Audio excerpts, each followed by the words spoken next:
आदरणीय अध्यक्ष नगर पालिका परिषद शांतिपूर्वक दीदी मनीषा सिंह जी से निवेदन है कि आप आए और मुख्यमंत्री जी का पुष्प देकर स्वागत करें। अमित सिंह और अब अध्यक्ष जी से निवेदन है कि जिला अध्यक्ष जी का पुष्प देकर स्वागत करें।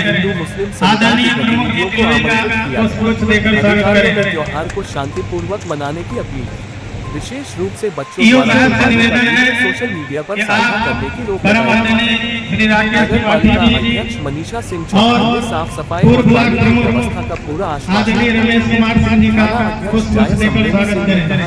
ईओ साहब से निवेदन है उन्होंने लोगों से किसी भी समस्या की स्थिति में तुरंत सूचना मंडल अध्यक्ष जायज हाजी इशरत हुसैन ने नमाज के दौरान रोड डाइवर्जन की मांग की।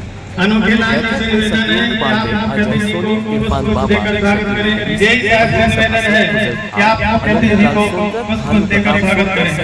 लोग उपस्थित सभी ने त्योहार शांतिपूर्ण सद्भाव से मनाने का संकल्प अजय सोनी जी आपसे निवेदन है आप भी आए और प्रमुख जी को चित्र भेंट कर स्वागत करें। जय सूर्या जी, मनीष सोनी जी, तीर्थनाथ मिश्रा जी, कुंवर जी कौशल जी, विकास निर्मल जी, आप सभी निवेदन है कि आप लोग आए और अतिथियों का क्रम से स्वागत करें।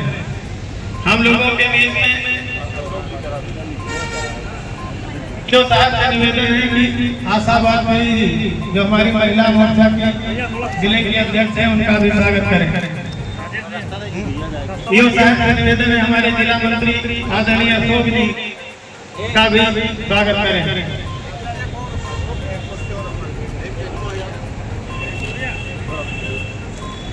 सफाई नायक आदरणीय श्री अनिल जी से निवेदन है हम लोग के मार्गदर्शन शुक्ला जी हम उपस्थित हैं आप भी आए और मुख्यमंत्री जी का स्वागत करें।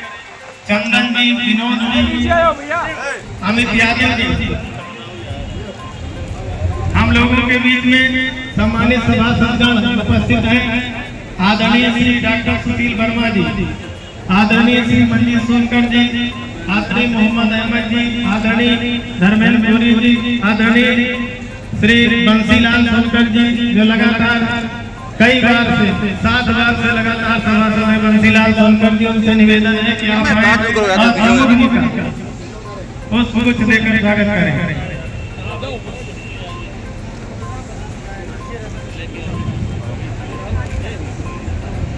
जितने भी सम्मानित सभासदगण हैं उनसे निवेदन है कि आप लोग आए। आदरणीय सत्येंद्र पांडे जी हम लोगों के बीच में उपस्थित हैं, ब्रजेश पांडे जी उपस्थित हैं, ओम प्रकाश मौर्य जी हम लोगों के बीच में उपस्थित हैं। आप भी आए और स्वागत करें। भैया भैया भैया भैया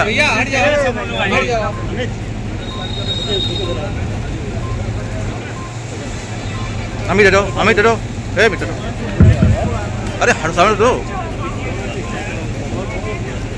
मोहम्मद अहमद जी से आपका भी निवेदन है आप आए और स्वागत करें।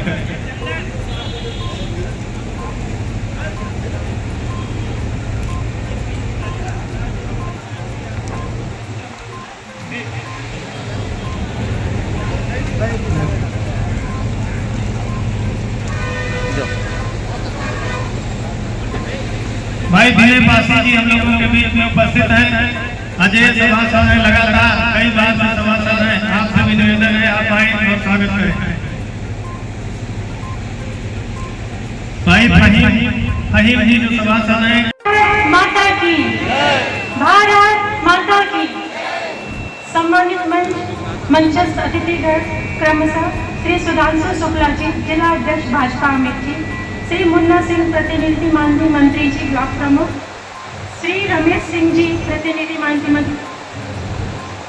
मंत्री जी ब्लॉक प्रमुख, श्री राकेश त्रिपाठी जी जिला महामंत्री, श्रीमती मनीषा अध्यक्ष नगर पालिका परिषद, श्री रविंद्र मोहन अधिशासी अधिकारी, श्री अनोखे लाल जी मंडल अध्यक्ष और अमेठी की जिला अध्यक्ष महिला मोर्चा आशा जी, और जिनका नाम मैं भूल रही हूँ उन सभी का मैं अभिनंदन करती हूँ। और यहाँ सभागार में उपस्थित मातृशक्ति बहने और सहन शक्ति भाइयों को भी मेरा सादर अभिवादन। क्योंकि हम मातृशक्ति तभी है जब आपके पास सहन शक्ति है। भारतीय जनता पार्टी की बैठक में अहिल्याबाई होलकर की जयंती के कार्यक्रम की रूपरेखा और उनकी 300वीं जयंती मनाने के लिए बहुत सारी चीज़ों को क्रियान्वित की गई, जो कि केंद्रीय नेतृत्व द्वारा क्रियान्वित है। पुण्य श्लोका अहिल्याबाई होलकर ने काशी विश्वनाथ से लेकर सोमनाथ तक कई मंदिरों का जीर्णोद्धार कराया। प्राचीनता और आधुनिकता का जो संगम उनके जीवन में था, देश उसे आदर्श मानकर आगे बढ़ रहा है। कहा कि वीरता और मूल्यों की रानी देवी पुण्य श्लोका अहिल्याबाई होलकर ने सांस्कृतिक पुनर्जागरण के साथ साथ गरीब, दलित, पिछड़े और उपेक्षित वर्गों के कल्याण के लिए जो नीतियां बनाई, वो आदर्श और प्रेरणादायी है, जिसका उदाहरण हम जीवंत आज देख रहे हैं। राम मंदिर, काशी विश्वनाथ और तमाम ऐसे मंदिर जिनका जीर्णोद्धार होने जा रहा है। श्रद्धेय प्रधानमंत्री नरेंद्र मोदी जी के नेतृत्व में केंद्र सरकार की योजनाएं इस दिशा में निरंतर आगे बढ़ते हुए ऐतिहासिक उपलब्धियां हासिल कर रही है। भारतीय जनता पार्टी 21 मई से 31 मई के बीच सभी जिलों में बृहद स्तर पर अहिल्याबाई होलकर की जयंती मनाने का निर्णय लिया है।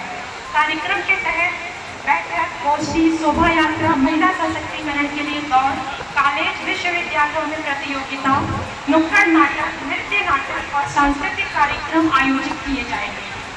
भारत आदिकाल से धर्म, आस्था व पराक्रम का केंद्र रहा है। सदियों का विशेष योगदान रहा है और भारतीय जनता पार्टी वैदिक काल की पुनरावृत्ति कर रही है, जिसका ज्वलंत उदाहरण आज के दिन में हम देख रहे हैं। संगठन द्वारा हर पद पे मातृशक्तियों को उचित सम्मान दिया है भारतीय जनता पार्टी ने, जिसको हम इनकार नहीं कर सकते, चाहे वो सभासद हो, ब्लॉक प्रमुख हो, जिला पंचायत अध्यक्ष हो या केंद्र की सरकार में बैठी राज्यसभा सांसद हो, विधायक हो, आप चेयरमैन हो, महापौर हो। आप देखिए महिलाओं का योगदान, इसको कहते हैं कि वैदिक काल की पुनरावृत्ति भारतीय जनता पार्टी ने किया। इसके पहले जितनी भी सरकारें आई, आप इतनी महिलाओं की भागीदारी उन सरकारों में आपने कभी नहीं देखा होगा। 35% का आरक्षण, जिसकी लड़ाई विगत 25 वर्षों से चल रही थी, उसको पूर्ण रूप से जो है वो प्रारूप में ला के रखा हुआ है भारतीय जनता पार्टी ने, जिन्होंने हमें 33% का आरक्षण दिया और बराबरी का हक दिया। जब से भारतीय जनता पार्टी आई है 2014 से, आप 200 योजनाएं हैं, जिसमें 118 योजनाएं सिर्फ और सिर्फ मातृशक्तियों के लिए, जिसमें आप सबने, बहुत लोगों ने उसका लिया भी होगा लाभ।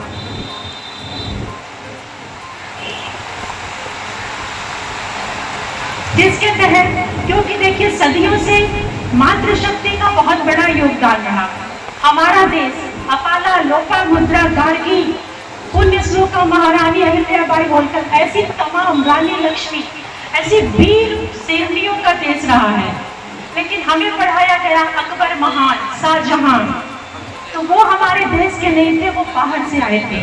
हमारे देश की ये है, जिनकी पुनरावृत्ति वापस भारतीय जनता पार्टी कर रही है, क्योंकि विश्व गुरु है हमारा भारत ऐसी चीजें और नीतियों का, जिसके तहत ये संकल्प लिया गया कि महारानी अहिल्याबाई की विशेषता को बताने के लिए उनकी 300वीं पुण्यतिथि मनाई जाए, जो कि कल है। मैं अहिल्याबाई के जीवन की कुछ खास चीजें आपके सामने रखना चाहती हूँ। महारानी अहिल्याबाई होलकर का एक महान मराठा शासिका थी, जिनका जन्म 31 मई 1725 को महाराष्ट्र के अहमदनगर जिले के चौड़ी गांव में हुआ था। वे खंडनगर समुदाय से ताल्लुक रखती थी। उनका विवाह होलकर राजवंश के खंडेराव होलकर से हुआ। 1767 में उन्होंने इंदौर के शासक के रूप में कार्यभार संभाला और अपने कुशल शासन के लिए जानी गई। उन्होंने मालवा क्षेत्र में शांति, समृद्धि और स्थिरता स्थापित किया। अहिल्या जी के पिता जो थे वो ग्राम पटेल थे और धननगर समुदाय से ताल्लुक रखते थे। उन्हें बचपन में वो शिक्षा प्राप्त हुई जो एक अच्छे परिवेश में भी भारत की स्त्रियों के लिए संभव नहीं था। शासक के रूप में उनके काल 1967 में उन्होंने मालवा क्षेत्र पर शासन करना शुरू किया। उन्होंने अपने कुशल शासन, सामाजिक सुधारों और परोपकार के लिए प्रसिद्धि प्राप्त की। उन्होंने राज्य में शांति और स्थिरता स्थापित की, कई मंदिरों, धर्मशालाओं और सार्वजनिक स्थानों का निर्माण कराया। उन्होंने सैन्य भर्ती अभियान चलाया और आंतरिक और बाहरी सुरक्षा को मजबूत किया। उन्होंने अपने शासनकाल में कई सामाजिक सुधार भी किए, जैसे कि सती प्रथा को रोकने और बाल विवाह को कम करने का प्रयास किया। वो भगवान शिव की अनंत भक्ति और कई मंदिरों का निर्माण किया। उनके ससुर जो राज परिवार से थे, जब ये बचपन में शिव प्रतिमा की पूजा कर रहे थे, तब इन्होंने देखा बाल अहिल्या को और अपनी पत्नी से कहा, ये अद्भुत प्रतिभा की धनी लड़की कन्या है, ये कन्या कोई साधारण कन्या नहीं है। उनकी दक्षता और उनकी कुशाग्रता को उनके ससुर ने बचपन में ही पहचाना और अपने बेटे के लिए उनको चुना। वो न्याय और ईमानदारी में विश्वास करती थी। अपने शासनकाल में न्यायोचित शासन स्थापित किया। न्याय और राष्ट्र धर्म उनके लिए सर्वोपरि था। एक बार उनके बेटे मालेराव से गाय की बच्चियां उनके घोड़े के आगे आ गई और दब के मर गई। उसका बदला उन्होंने ये तय किया कि मेरे बेटे मालेराव को हाथी से कुचलवा दिया जाए। जान का बदला जान और संतान का बदला संतान। और कुचलने की जब पूरी तैयारी हुई तो वो गाय आके सामने खड़ी हो गई। तब लोगों ने कहा, ये गाय नहीं चाहती कि आप अपने बेटे को कुचले। ऐसी न्याय प्रीति महारानी अहिल्याबाई होलकर, जो उनके धार्मिक योगदान के कुशाव्रत घाट पर बनवाया, जहाँ सभी जातियों को पूजा करने की अनुमति थी। उस समय भेदभाव बहुत था जातियों को लेकर। लगभग 16 करोड़ की निजी संपत्ति से 4 धाम, सप्तपुरी और 12 ज्योतिर्लिंगों का निर्माण जीर्णोद्धार भी किया उन्होंने। मंदिर में वेद विद्वानों की नियुक्ति और शास्त्रों को मनन चिंतन की व्यवस्था की। मैं बनारस से हूँ। हमारे काशी विश्वनाथ जी का जीर्णोद्धार पुनः स्थापित उन्होंने ही किया, जो कि खंडवा के नर्मदेश्वर से जाके उनको भगवान शिव ने सपना दिया कि मैं यहाँ पे हूँ तो मुझे ले जाके काशी में पुनः स्थापित करो। इसलिए उनको बाद में देवी की उपाधि दी गई, जिसको कहते हैं पुण्य श्लोका। तो पुण्य श्लोका कोई ऐसे ही नहीं बनता। पुण्य श्लोका बनने के लिए अहिल्या बनना पड़ता है। और उनके जीवन से हमें प्रेरणा लेना चाहिए कि असीम शक्तियाँ हमारे अंदर हैं, बस उसको पहचानने की देर है। मैं इन्हीं वाणी के साथ अपने शब्दों को विराम देती हूँ। जय भारत, जय हिंद।